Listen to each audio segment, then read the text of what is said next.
Hello students, कैसे हैं आप सब। आशा करती हूँ बहुत ही अच्छे होंगे। और मैं नीता सिंह, गुरुजी क्लास के 71 में आपका फिर से बहुत बहुत स्वागत है।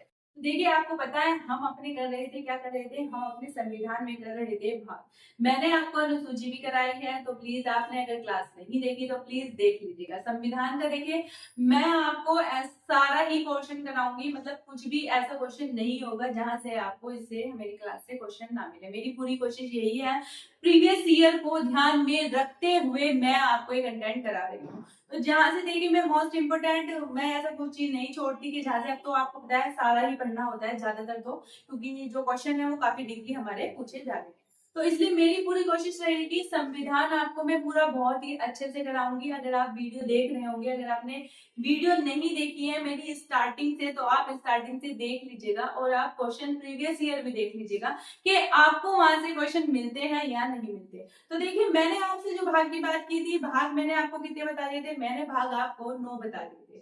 भाग एक बार रिवीजन करते हैं और फिर जल्दी से बढ़ते हैं आगे। देखिए, पहले भाग में क्या है, भारत के राज्य और संघ शासित प्रदेश। ठीक है, संघ राज्य हमारे संघ शासित प्रदेश की बात की गई है। सेकंड की अगर बात करूं, सेकंड में हमारी नगर पालिका की बात, सॉरी, नागरिकता की बात की गई है। सेकंड में किसकी बात की गई है, नागरिकता की, कि नागरिकता आप कैसे ले सकते हैं अपनी। ठीक है, इसके बारे में बात की गई है। अभी जब मैं आपको डीप में बताऊंगी तो मैं नागरिकता लेके 1 से लेके हमारे 5 से लेके 11 तक नागरिकता है, उसके बारे में मैं आपको डिटेल से बताऊंगी। भाग 3 की बात करें तो मूल अधिकार के बारे में बात की है। मूल अधिकार के हमारे मूल अधिकार क्या क्या है, ठीक है, ये हमारे कहाँ से लिए गए हैं सबके बारे में भी ये मैंने आपको पहले बताया है। संविधान के स्रोत हमने कहाँ से लिया है उसमें सब कुछ पूरा डिटेल में बताया है। भाग 4 की बात करूं तो भाग 4 में हमारे राज्य के नीति निर्देशक तत्व आते हैं। क्या आते हैं, राज्य के नीति निर्देशक तत्व, कि राज्य के हमारे क्या कर्तव्य हैं, हमारी सरकार के हमारे प्रति क्या कर्तव्य हैं। अगर भाग 4A की बात करूं मैं, तो उसमें क्या आता है, उसमें हमारे मूल कर्तव्य आते हैं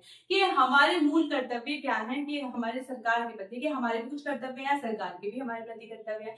भाग 5 की बात करूं तो हमारे संघ या है ना, हमारे केंद्र या संघ की क्या होती है, शासन व्यवस्था के बारे में हमारी बात की गई है। भाग 6 में राज्य की व्यवस्था के बारे में बात बताया गया है। और भाग 7 क्या है, भाग 7 हमारा आपको बताया खाली है, फिलहाल कुछ नहीं है, पहले राज्यों की परिभाषा इसमें बताई गई थी। 7वां संविधान संशोधन 1956 के तहत अब क्या है, ये समाप्त कर दिया गया है। भाग 8 की अगर मैं बात करूं तो राज्य की व्यवस्था के बारे में बात है। भाग 9 के बारे में अगर आपसे बात की जाए तो क्या है, भाग 9 में हमारे पंचायत है। भाग 9A में हमारे क्या है, नगर पालिका है।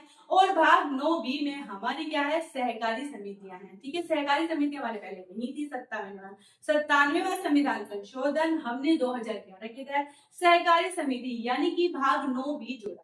तो चलिए, ये बात होगी हमारी 9 की। अब बात करते हैं भाग 10 के बारे में। तो भाग 10 में क्या गया, अनुसूचित तथा जनजातीय क्षेत्रों। अनुसूचित तथा जनजातीय क्षेत्र जो आते हैं हमारी जो छोटी छोटी जातियां होती हैं, उनके बारे में हमारे आर्टिकल 244 में बताया गया है। जो 244 के भी बहुत सारे हमारे वो है, का खा गा इस टाइप से है, तो उसके बारे में इसमें बताया गया है। तो क्या है भाग, जिसमें हमारे अनुसूचित तथा जनजातीय क्षेत्रों के बारे में किसमें बताया गया है, आर्टिकल 244 के तहत हमारा बात की गई है।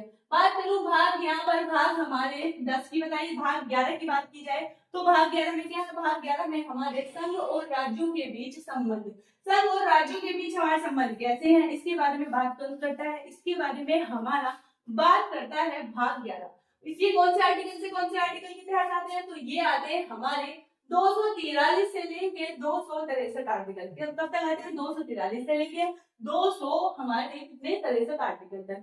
भाग, अगर मैं आपसे बात करूं भाग 12 के बारे में, भाग 12 के बारे में अगर मैं आपसे बात करूं तो क्या आता है, तो यहाँ पर आता है हमारे वित्त, संपत्ति, संविदाएं और वाद। इसमें किसके बारे में, देखिए भाग में क्या होगा, आपको सिर्फ ये बात याद रखना है कौन से भाग में क्या है, क्योंकि क्वेश्चन हमारा जो बनता है वो बनता कैसे है। आपको भाग दे दिया जाएगा 12, अब इसमें 4 ऑप्शन दे दिया जाएगा कि क्या उसमें अनुसूचित जनजाति क्षेत्रों के बारे में बताया गया है, या फिर संघ और राज्यों के बीच संबंध के बारे में बताया गया है, या फिर वित्तीय संपत्ति या संविदाओं के बारे में बताया गया है। तो ये सब आपको एग्जैक्टली पता होगा कौन से भाग में क्या है, तभी आप इसका जो है राइट आंसर लगा सकते हैं। तो ठीक है, यहाँ पर भाग 12 की बात करूं तो वित्त, संपत्ति, संविदाएं और वाद की बात 264 से लेकर 300 आर्टिकल के तहत इसके बारे में बात की गई है। ठीक है, आपको सिर्फ इसमें बहुत ज्यादा निशाना बस याद रखना है कि वित्त संपत्ति के बारे में किसमें बताया गया है, तो हमारे भाग 12 में बताया गया है।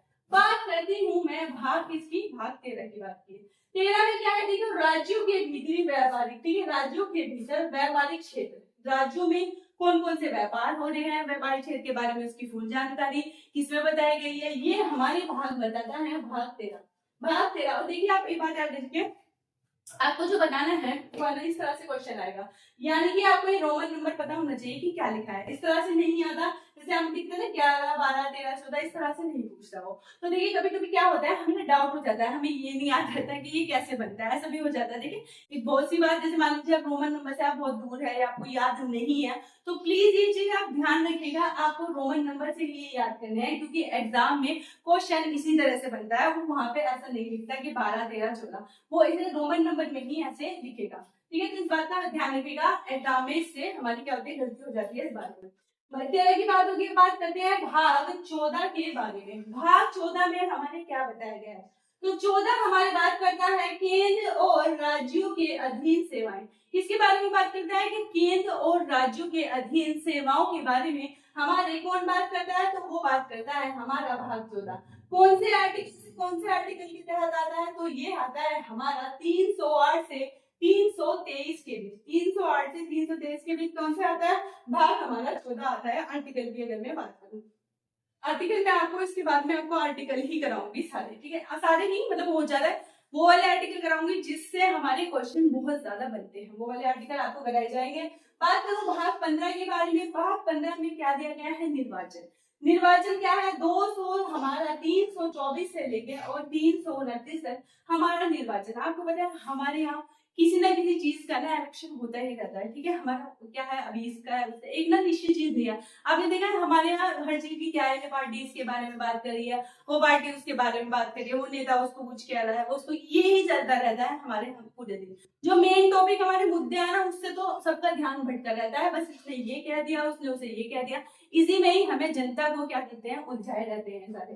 तो निर्वाचन क्या है, निर्वाचन ये भी इंपॉर्टेंट है, ये पेपर में काफी बार आ जाता है कि निर्वाचन हमारा कौन से भाग में आता है, तो निर्वाचन हमारा भाग 15 में आता है। 324 आर्टिकल से लेके 329 आर्टिकल के तहत इसमें ही बताया गया है। बात करूं मैं भाग 16 के बारे में, तो देखिए 16 में क्या है, कुछ वर्गों के लिए क्या बताया गया है, यहाँ पे कुछ वर्गों के लिए विशेष प्रावधान की बात कौन करता है, कुछ वर्गों के 330 से लेके 342 तक आर्टिकल में कुछ वर्गों के लिए आपको पता है SC/ST के लिए यहाँ पर विशेष प्रावधान की बात की गई है। भाग 16 भी हमारा बहुत इंपॉर्टेंट है। भाग निर्वाचन 15 भाग बहुत ज्यादा पूछा जाता है, 16 भी हमारा बहुत ज्यादा पूछा जाता है कुछ वर्गों के लिए, इसमें क्योंकि विशेष प्रावधान दिए गए। और आपको पता है कुछ चीज जो विशेष होती है इंपॉर्टेंट तो वो बन ही जाती है। अब बात करती हूँ मैं आपसे यहाँ पर भाग 17 के बारे में। भाग 17 में क्या दिया गया है, भाग 17 में दी गई है हमारी राजभाषा, जो बहुत ही मोस्ट इंपोर्टेंट है। वो ये 343 आर्टिकल से 351 के तहत आती है। आपको पता है ये क्वेश्चन बहुत आता है कि हमारी राजभाषा कौन से भाग में है, ये भी क्वेश्चन बहुत आता है कि राजभाषा कौन से आर्टिकल से कौन से आर्टिकल के तहत है। तो ये हमारे 343 से लेके 351 के तहत हमारी आ जाती है राजभाषा। और भाग कौन सा हो जाता है, भाग होता है हमारा 17, ठीक है, 17 यानी कि खतरा। चलिए आगे बात करते हैं भाग 18 के बारे में। भाग 18 के बारे में आपसे मैं बात करूं तो यहाँ पर आता है आपातकालीन प्रावधान। आपातकालीन प्रावधान यहाँ पे 352 से लेके 360 तक। आपको पता है हमारे इमरजेंसी लगती है, राष्ट्रपति शासन लगता है, ठीक है, आपातकालीन होते हैं हमारे 3 प्रकार के होते हैं।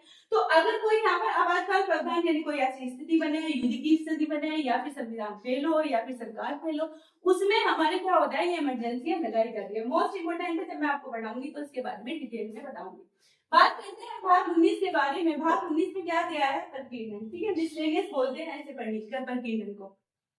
ये कब दिया है, 361 से लेकर 367 तक इसके बारे में बात की गई है। सिर्फ आपको प्रकीर्णन याद रखा है, 19 में क्या दे रखा है, देखिए मोस्ट इंपोर्टेंट है ये वाला भी है। आपातकाल के बारे में बहुत ज्यादा पूछे हैं। आपातकाल हमारे कौन से आर्टिकल से कौन से आर्टिकल के तहत आता है, तो 352 से लेकर 360 तक ये हमारे आर्टिकल के तहत आता है। अगर मैं आपसे बात करूं भाग 20 के बारे में यहाँ पर, तो भाग 20 जो है संविधान संशोधन प्रक्रिया से हमारा संबंधित है। और कौन से आर्टिकल के तहत आता है, 368 के तहत आता है। भाग 20 भी हमारा बहुत ज्यादा इंपॉर्टेंट है, इससे भी हमारे बहुत सारे क्वेश्चन बनते हैं। एक बार आपके लिए मैं रिपीट करूंगी, आप इसको बस इतना ध्यान रखिएगा, शॉर्ट में कुछ करके जो भी आप याद रख सकते हो, एक दो सेंटेंस या एक दो शब्द से आप याद रख सकते हैं कौन से भाग में हमारे क्या क्या दे रखा है। चलिए एक बार रिपीट कर देती हूँ। भाग 10 की बात कीजिए तो यहाँ पर अनुसूचित तथा जनजातीय क्षेत्रों के बारे में बात की गई है। बात करूं भाग 11 की तो यहाँ पर संघ और राज्य के बीच संबंध के बारे में बात की गई है। भाग अगर बात करूं आपसे 12 में वित्त संपत्ति संविदाएं और बाद के बारे में बताया गया है। 13 की बात की जाए तो राज्यों के भीतर जो व्यापारिक क्षेत्र होता है उसके बारे में यहाँ पर बात की गई है। भाग 14 की बात करूं आपसे तो केंद्र और राज्यों के बीच अधीन सेवाएं जो आती है यानी कि यूपीएससी टाइप की जो आती है वो हमारे इसी के अंतर्गत आती है। भाग 15 की बात की जाए तो निर्वाचन बताया मैंने आपको 324 से 329 तक मोस्ट इंपोर्टेंट है, काफी बार एग्जाम में पूछा गया है। भाग 16 की बात करूं तो कुछ वर्गों के लिए विशेष प्रावधान है 330 से 342 तक, ये भी मोस्ट इंपोर्टेंट है। भाग 17 में हमारी राजभाषा आती है और राजभाषा कौन सी आर्टिकल 343 से लेकर 351 के तहत आती है। भाग यहाँ पर 18 की बात करूं आपातकाल प्रावधान है, मैंने आपको बताया 352 से 360 तक आता है। भाग 19 की बात की जाए तो प्रपीड़न की बात की गई है, इसे मिसलेनियस भी बोलते हैं, चाहे आप दोनों से याद कर सकते हैं।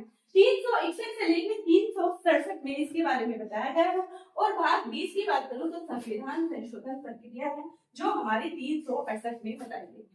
तो ये जो बारे भाग है वो सारे आज हो गए हैं कंप्लीट। तो मैं मिलती हूँ इससे अगले टॉपिक में आपसे। तो प्लीज बताइएगा आपको क्लास कैसी लगी। अगर आपको क्लास हेल्पफुल लगे तो प्लीज शेयर कीजिएगा। Thank you.